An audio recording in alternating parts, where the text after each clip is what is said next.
Hello and welcome. My name is Shawna Longo, and I'm so excited to be here today with you to present this session called Technology to Support Elementary General Music at the Music Ed Tech Conference 2020. In the bottom left corner, you will see my email address, shawnalongo@gmail.com, as well as my Twitter handle. So if you are on Twitter, please follow me on Twitter, and we can tweet this session, what you love or little bits of knowledge that you pick up and would like to kind of share with the world. So let's get started. So for today's agenda, we are going to talk about 7 different topics. So the first is, what types of projects did I do during the closure from like March till the end of the school year? How did technology help? What tools did I find most useful? What worked and what didn't work for me? What were my greatest successes? What do I wish I could have done differently? And what are my plans for the fall? And I have to tell you, what are my plans for the fall is going to be interesting to discuss, because I feel like although I have about 15 different plans in the back of my head right now, and although my district is kind of honing in on what their plan is going to be, I feel like things are going to change, and that this is just going to be the year of adaptability and to just roll with it. So, but I'm going to give you lots of tips and tricks and things that did work for me and where I am thinking about going. So let's dig right in. Let's start with, what types of projects did I do from the shutdown? So my last day of school with my kiddos was on Friday, March 13th. And then we were closed, obviously, through the end of the school year, which was approximately June 19th, I think was our last day. So what I mainly did with my school, we had no live instruction to start. I'm in a K-1 general music school, although I have taught everything from preschool through grade 12, secondary. I had 16 years in secondary, either middle school or high school music before literally this past year, I went to the K-1 world. So I was not having instruction. Everything was packet driven because our school was not ready, nor were the students prepared to be for the tech part of it. So the parents picked up packets and they went out. So what I did as part of that, and both of these docs that you see on this computer screen, you can click on both of those in the PDF version of this slide deck, and it will actually take you to these that you can see the bingo choice cards that I used with my kiddos. I provided 2 that got them through the end of the year with plenty of activities. There were activities that they needed tech for, using Chrome Music Lab, using various YouTube videos, using various stories, read alouds I found on YouTube. And then also there were things that they could do that required no technology. So I needed to make sure I had a good mix of tech and no tech for my kids. After our spring break, which was in like mid-April, I then shifted, and when we came back, I convinced the administration to let me do some synchronous live music classes for my kids. And once that started, the teachers started pushing out Google Docs that had a schedule of what the kids should complete each day for each content area. So I asked to be a part of that, and I started, in addition to these choice bingo cards that I had already sent out, I started pulling activities from those choice cards, adding in some extra activities, because this was all being sent out via email. So if the kids received the email, then they should be able to use tech. So I kind of expanded my repertoire of activities that I offered them to do for music class via this weekly email blast. I would have one story read aloud with an activity attached to it, some kind of singing and some kind of movement every single week.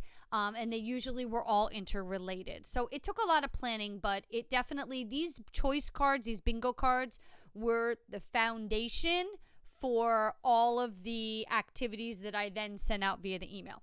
My synchronous live music classes, we're going to talk about them more later on in this presentation, so I don't want to spend too much time with them here. But I will tell you, for those, what I did was, because I really wasn't required to do it, I set up two 30-minute kindergarten classes on Tuesdays and 2 30-minute first grade classes on Thursdays. And then what I did was I would send out via the teachers a link to a Google form, and the parents would have to RSVP via this Google form. All I asked for was the kid's name. They could click which teacher they had and the parent's email address. That's all the information I needed. And from that, I would then, the night before each class, I would send out the Google Meet link to those students that RSVP'd. And I was pretty strict about you got to RSVP to get on the list type of thing, because otherwise it would have gotten too out of control and too crazy. But my first class, I was so excited. Out of like 120 first graders, 70 some signed up, which I thought was an amazing turnout for some live classes. So, and I broke those into two. So I had upwards of 35 plus first graders or kindergartners on one Google Meet. And I hope some of you are like, oh my goodness. But listen, if you've got a plan, and I'm going to talk to you about my plan for classroom management, even in a virtual world, and you've got a plan for a routine that the kids are used to, to me, it didn't matter how many kids were on that Google Meet. The class was going to function the same. So anyways, so those were the projects that I did do with my students during the shutdown, that shutdown. So let's go to the next section, which, how did technology help me out? So I am very, very comfortable with technology. I'm very proud to be the 2019 Time Teacher of the Year. So technology, I've been doing technology for intensively for over a decade in terms of music technology. So the more comfortable you are with technology, the easier I think this is. I was very comfortable with technology, and in fact, I felt like I was kind of being held back a little bit because my school wasn't as ready for tech and the students, well, in the other content areas as they necessarily were in music. I used some form of tech in my music classroom every single day. I still got kids on ORF instruments. I'm still teaching Kodai. I'm still teaching all of the traditional ways. It's just through the lens of tech when it's appropriate. And so there was so much more that I could have been doing with the kiddos using technology, but we just weren't there yet. And I'll talk to you about how I plan to kind of up that ante, because I'm one that likes to kind of push the envelope a little bit and help people grow and expand. So for me, because I used it every day for in-school instruction, it was a seamless transition. My students were very comfortable with all of the resources, the programs, the websites that I sent out. We had been using in class all year long. So for them to navigate those websites or know where to click or know how to use Chrome Music Lab and make a cool song was super duper easy, because I had set them up for success. It wasn't something complete. They went to home instruction and it was all these new websites. We've never done any of this before with Mrs. Longo. Oh my goodness, that would have been disastrous. So I think that you've got to take the time to introduce them to different platforms or the platform you're going to use. Even with, K1, they were comfortable by the end. They knew how to navigate it and what to do. So it was very, very easy for me in terms of that. Now, and I will tell you, because of my comfort level with technology, the first month or so of the shutdown, I was assisting other teachers, music teachers and non-music teachers in my building with what to do for tech or how to utilize Google, because I am Google level 1 and 2 certified. And so that came in very handy in terms of being a resource for the other content area teachers to be able to help them out. So I talked about tools. So what tools did I find most useful that I used during the shutdown? So my main tool is Music First Junior. I was one of the first to sign up for Music First when it started. I've transitioned to Junior now that I'm in the elementary realm. And so I can't say enough about it. And again, if you click on the screen, it will take you to the website for more information.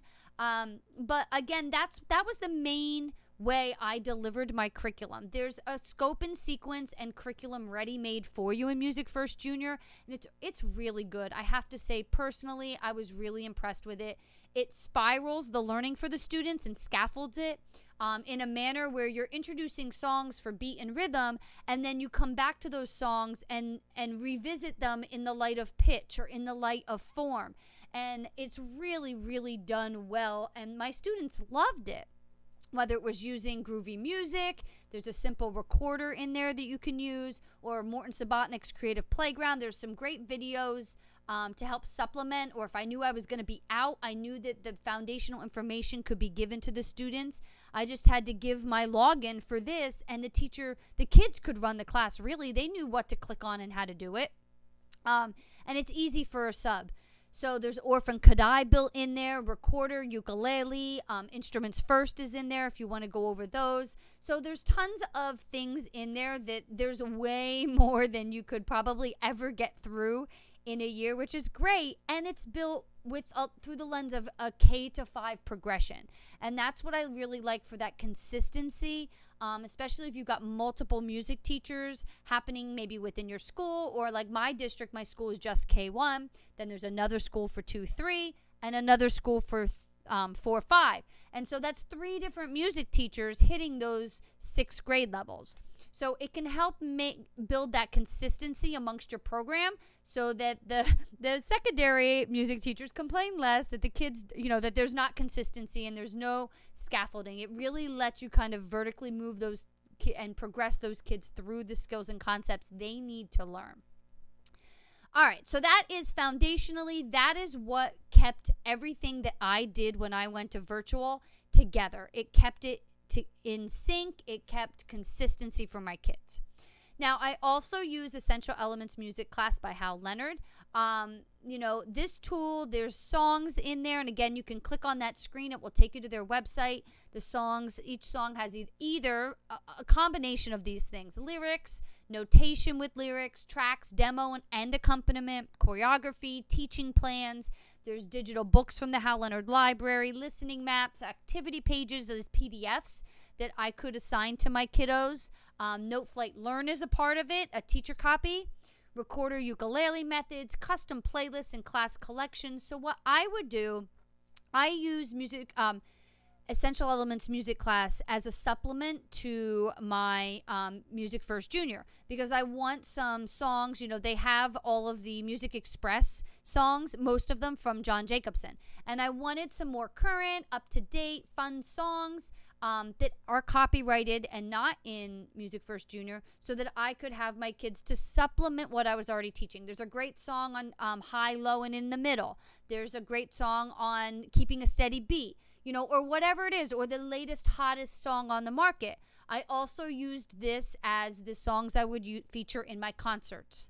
I say concerts, although I only had one, my winter concert. My entire winter concert, all of the music came from EEMC, Essential Elements Music Class. And it was great because I could make a custom playlist that was kindergarten, kids, spring concert music. And I could populate in that playlist just the lyrics tracks, which is what I would play for the kids in school. I could share that playlist with a simple web address with my students at home, and they could keep practicing the songs, and they looked exactly like they looked in my classroom. And so it's really great that you can make those playlists or class collections and share them out easily with students. I would create a playlist just for the teachers, and they would, during snack time or downtime in their classroom, they'd put on the concert music to give the kids a little extra time listening and singing along, to help me in getting them prepared for the concert. So that's a huge feature that I loved, and that was helpful in terms of sharing songs that aren't available. It's just another kind of like little tool for my kit that I had to supplement that Music First Junior. So that's EEMC, and I do recommend that as well.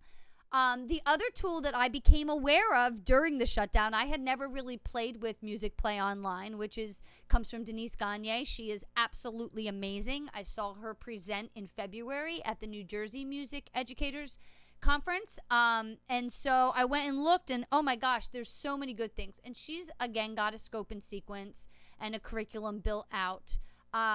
as part of this. There's listening maps, there's games, there's activities, there's full lesson plans, online learning modules. So you can literally just send it to the kiddos via Google Classroom, via email, however your method of getting things to them, if they can utilize technology, and they just click and go through what you want them to learn. So I plan on using this also as a supplement to my Music First Junior subscription. And so just to kind of give some extra things, I really liked the games that she had in there that were interactive and engaging for the kids, and some of the activities. And it just kind of changes it up a little bit and keeps it fresh for them. So that was another tool that I utilized during the shutdown. The next and last one I'm going to talk about is YouTube. I love the Go Noodle channel on YouTube. The Cuckoo Kangaroo channel is also super fabulous. It's these two guys, and it's definitely geared towards younger elementary. My son is going to 3rd grade, and he's actually the one that told me about it. I had never heard. I knew about Go Noodle, and I had used that with my kiddos, but I had never used the Cuckoo Kangaroo channel. And it's these two guys, and they have silly songs, and so it was all about movement and silly songs that they could interact with. And I tried to kind of end my virtual live music class with them using one of those songs, and it just kind of ends it on a great note. I also did freeze dance with them virtually, and that worked really, really well. And I found a YouTube video that is, I think it's even called Freeze Dance, and the characters would freeze, and then sometimes they would like dance in slow motion, and it was a lot of fun. So if you haven't used Go Noodle or the Cuckoo Kangaroo channel, check those out. But it was just like a fun way for me to end music class, was just doing some kind of silly song movement thing. So the nitty gritty of like what worked and what didn't work for me. All right, so let's break that down. So what worked? Having a second monitor. So with the live instruction, if I would share my screen, as some of you probably learned, then I couldn't see my kids that were in the Google Meet. And with having upwards of 30 some kids in there, I wanted to be able to see them. So I have a second monitor. You could use a TV screen or just a monitor, and I would connect it to my MacBook, and then anything I was sharing, I put on the second monitor, and I kept my kiddos on my main computer. And that was an absolute game changer, lifesaver. Couldn't have done it without it. So if you think you're going to go back into that realm, I would see if maybe your tech department will let you borrow a second monitor. They're pretty cheap now, and a lot of times they're laying around collecting dust because everything's like Chromebooks now or iPads, and the kids are one-to-one. So they've got all of these broken down computer labs that had all of these monitors just sitting in a closet. So ask them, and it can't hurt. If you have to purchase it, they're not that expensive, like $150. You can grab one. It will definitely help and assist you, and I cannot stress that enough. The other thing that worked well for me was having a routine and structure to my live classes, and I'm going to talk about that in 2 slides away, and also having a classroom management plan. I have 2 rules in the music classroom, and my rules, and I use that, I'm like giving you air quotes as I say it. I use rules loosely because I always say to the kids, what did you learn and did you have fun? And if they can tell me something they learned and they had fun, then I'm happy with meeting my goals for the day. And so I find that if they're engaged and they're connecting to the material and they're having a good time, classroom management really isn't typically an issue for me. So that, and you need a plan for virtual classroom management. And I'm going to kind of talk you through some ideas for the live classes and things you should think about if you haven't done live instruction and you're going to have to. Or just maybe you did and, oh my goodness, you didn't think about certain things. I've got some ideas. What didn't work? That I couldn't engage with my kids for the first 8 weeks. I was able to the last 5 weeks post spring break. And that didn't work for me. And that's why I really pushed to be able to connect with them and start some live music classes, because I missed them, and I knew they missed me, and I knew that I just wanted to give them a little bit of normalcy. And if seeing my face and having a great music class for 30 minutes a week could give that to them, then I needed to do that. What also didn't work was there were no means to collect or assess the students. So all the work, I gave out bingo choice cards because it didn't, anything they were doing, the activities in it, like some of them I started pushing out Padlet links where I had them designing instruments and like drawing them, and I would have the parents take a picture and upload it to a Padlet so I could see it. But I really had no true means of collecting or assessing them. Once I started the live classes, I could assess the kids that came to that class and see what they were doing and how they were participating. But there was no formal assessment or knowing what, I have no idea what activities they did on the bingo sheets, which ones they liked, other than if I asked them in the live class. So that really didn't work for me, but those were two things that were completely out of my control and I couldn't change. So you also have to know, I'm being honest, that didn't work for me, but it was also something I couldn't change. I did change the no engagement by pushing. And so, you do what you can do with what you have, and you're okay with that. And I tend to focus on the positive, and it is what it is. I can't linger in negativity towards things that I can't control. So there's my words of wisdom for that.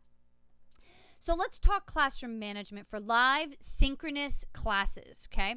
So you need to determine a bunch of things, and I put these all as questions. How many kids are going to be in each class? Are you going to have them have their video on or off? Sometimes some of my kiddos turn their video off. I let them turn their video off. As much as I would have loved their videos to be on, I know that there are things going on in the background that they may not want me to see. They may not be comfortable with everyone seeing them in their household. And there's a multitude of reasons. So you have to determine what works for you and or what your school or district is mandating in terms of video for the kids during synchronous instruction. You also have to determine if your kids are going to be muted for part of or all of the lesson. So I started with my kids unmuted for our first activity, and I'll go over that in a moment. And then I would say, okay, everybody mute. And then we would dive into the lesson. And even when we were singing, they were muted and I couldn't hear them. And it was definitely a bummer. It wasn't worth the issues with lagging and like all of that it brings when you try to have 35 kids singing live. It is not going to sound good. So I could see their mouths moving. I could tell if they were with me and what they were singing. So that just had to be the way it was. Are you going to have the chat room available? So I never thought I was going to have to even think about the chat room in my Google Meets with kindergarten and first graders. Well, I was sadly mistaken because the first graders started like chatting with each other, like completely not doing what was happening. It was just like two kids I have to throw in here. But it was super duper distracting because everybody's computers would ping every time someone typed something in the chat.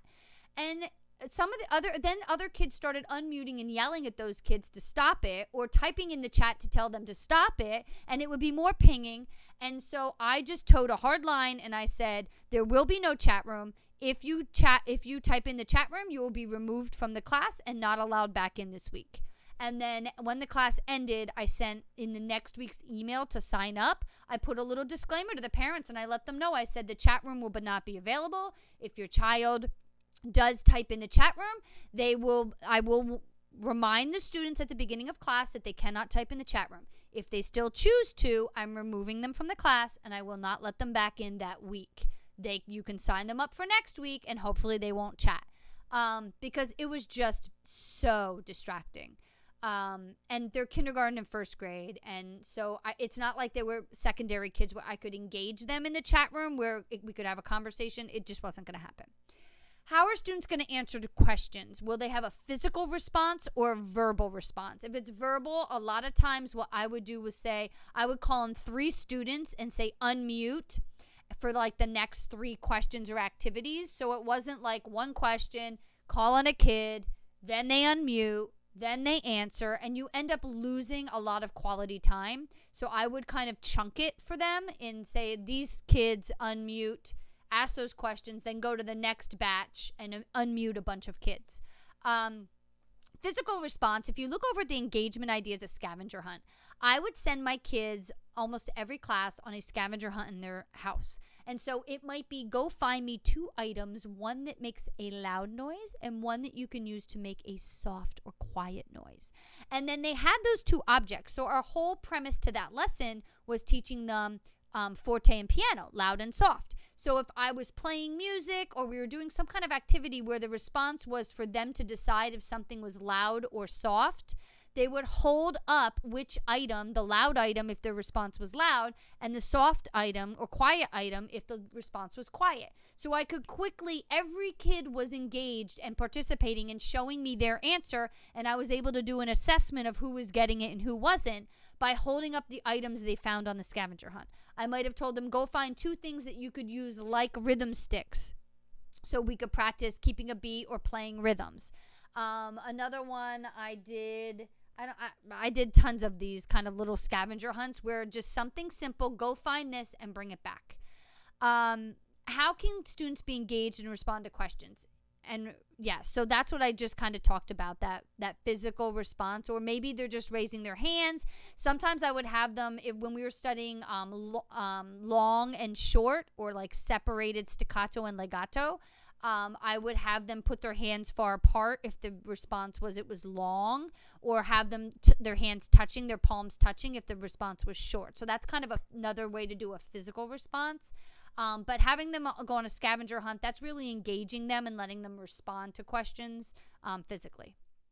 So you got to think about kind of all those things, and that's all part of classroom management. And we didn't learn any of that in college, my friends. There haven't been any I've never gone to a PD workshop where you had to think about like synchronous, live virtual class management. Like, no way. That's all new for all of us.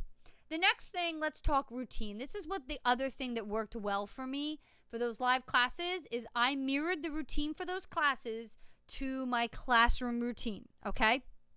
So I have a routine opening. We start every single class. I sing, "Hello, kindergarten," and the kids reply back, "Hello, Mrs. Longo."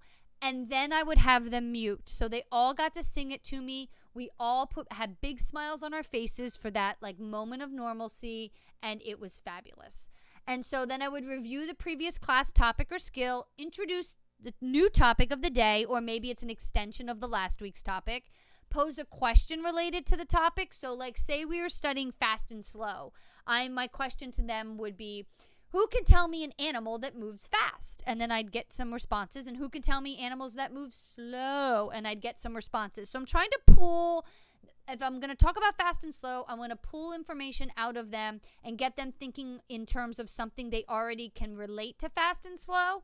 And then I'm going to take and show a video or engage them in a new learning material or skill that puts that fast, slow in a music realm. Then we're going to play a game or another activity to experience that. I'm going to engage them in more discovery surrounding the concept. And then I'm going to check for understanding at the end in some way, shape, or form. Usually singing a song or maybe playing some rhythms or tapping the beat. Or it just depends on what my main target concept for that 30-minute class was, which really ends up being like 22 to 25 minutes, okay?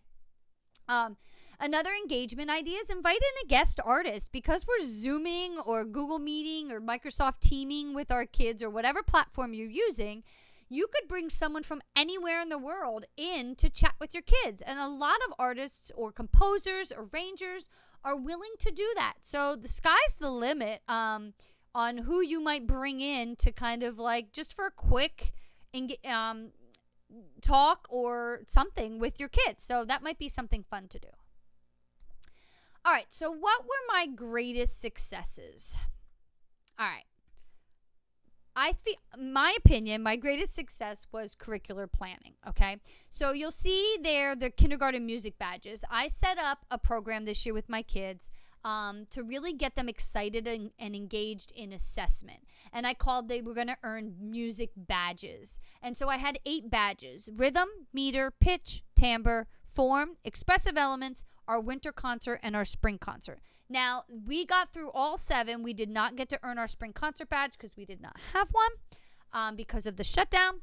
But And I didn't get to give them, they actually physically earned those little badges that could be glued onto the certificate you see in front of you. I didn't get to give them those because we never came back to school. But I have them for next year. It's all good. And so the first 6 of these badges, besides the concert badges, are straight from the 6 units of study, the way the Music First Junior curriculum is set up. And those are the 6 units you go through. And so I just mirrored that and then added the 2 concerts because I felt it was important. This was going to be something new for the school, and I wanted kids to earn that badge if they showed up for the concert. And so how I did the curriculum planning for these live synchronous classes that I did was class 1, I finished the form badge because we literally had like 1 or 2 lessons left and they were going to earn that badge before the shutdown happened. So I finished that badge up and then I started the expressive elements badge. And the next class I focused on tempo with fast, slow. The third class was dynamics, loud, soft. And the fourth class was articulation, short, separated, or connected. And so staccato and like legato. And so that was those 4 classes. And then my last class of the school year, which was the last week of school, I did a sing-along. And we just sang through all of their songs that we were going to sing on the spring concert. And then I added in a couple like favorites that they loved from throughout the year. And we just had a really fun sing-along. But at the beginning, when I knew I was going to have 4 or 5 classes, depending if I was allowed to do it the last week of school, I mapped out what my theme, topic, concept was going to be for each class. And then I built out the lesson plans for like the details within each of how I was going to present that material within the like 25-ish minute class for the kids. And again, having that routine that mirrored my in-class routine, because I was using the same materials that I used with them in class, made it super easy. And I will tell you, my biggest success of doing this was an email that I got from a parent of a first grade student. And she said that when she got home from work, the first thing her son said to her was, he said, "Oh, my music class was so great." And he said, "I felt like I was back at school again for a little while." And I'm like tearing up just saying it. And that was right. She literally sent that to me hours after our first live music class with first grade. And I was like, that's exactly why I wanted to do it. And so to have that goal accomplished and a parent to acknowledge it, even though I didn't say that that's what I wanted, but that was my purpose. I wanted to give them a little bit of normalcy for that 25-ish minutes, give them something normal in life because life is not normal right now. And so that made the rest of my year, and that really gave me the push and the positivity to keep it going and to really provide these kids with what they deserve, fun and engaging activities. So what do I wish I could have done differently? There are bunches of things, and I've kind of touched upon some of them. So number 1, I wish I could have started the live classes earlier and gotten connected with my kiddos sooner, but that just wasn't possible. I wish I could have used Flipgrid to assess the students, to have them singing, to have them performing and playing. But in order to do that, I would need a way to disseminate assignments from me and through, say, like a Google Classroom, but our school didn't use Google Classroom. I'm very hopeful that we will next year, so that will open up the possibilities for me in terms of utilizing. I will also, get the kids comfortable with Flipgrid or create videos that will guide the parents and the children through how to use it. I also wish that I could have done a virtual song for each grade, picked one song from our spring concert music that we had started. We had been working on it for about, over a month or so by the time the shutdown happened in mid-March. And so, because our concert was supposed to be the very beginning of May. And I wish I could have had the capacity to do a virtual song. But although I felt comfortable doing it and I wasn't worried about editing and putting it together, it was an issue of equity within the school. And so when I spoke to my principal, assistant superintendent, we just determined that we weren't, as a district, ready for that yet at the kindergarten, first grade level, although I was ready for it. So I did not push for that, but I did other kinds of advocacy and videos featuring my kids that weren't necessarily a virtual song. So I did engage with them in some way, but that's definitely something I wish I could have done differently. So let's talk about my plans for the fall. Now that you've heard what went well with my successes, what I wish I could have done differently, and that's going to kind of drive what I'm doing. Now, understand that for the fall right now, New Jersey, it wants kids in school in some capacity. In my school, first graders are actually going to come to school every single day, every first grader, for 4 hours. So I will get to see them for a shorter amount of time. I usually have them for 40 minutes. It's probably going to be more like 20 to 30 minutes. And I'll probably get to see them once every 3 days. And kindergarten is going to be on an A-B. So there'll be half the kids will be A, half will be B. The A kids will come for 1 week. The B kids will be distance learning at home. And then we flip-flop. And so my initial plan was, well, I don't want to have to do different things for the kids at home versus the kids that are in school. And that's going to be totally crazy to try to manage. So my plan was to just videotape myself teaching one kindergarten class once every 3 days and post that somewhere. And however the school decides to post things and disseminate them out, or however I kind of push the envelope to get that to happen, but that I would push out the lesson by that means. Instead of reinventing the wheel and creating something separate for those kiddos, just push out myself teaching one lesson. So every time, their class has music, they would see that lesson.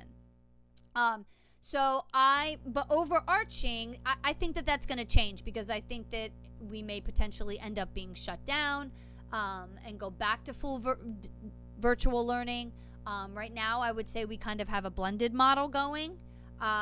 So what I do plan to do is really have the curricular planning.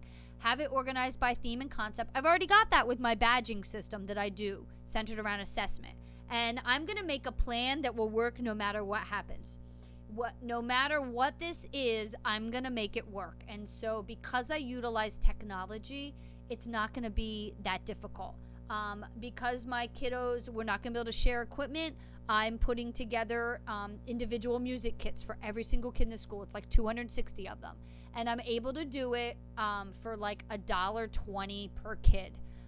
And so they'll have a scraper, they'll have some sticks for like rhythm sticks, they'll have a quasi drum with a plastic kind of tub, like a yogurt or regatta cheese container.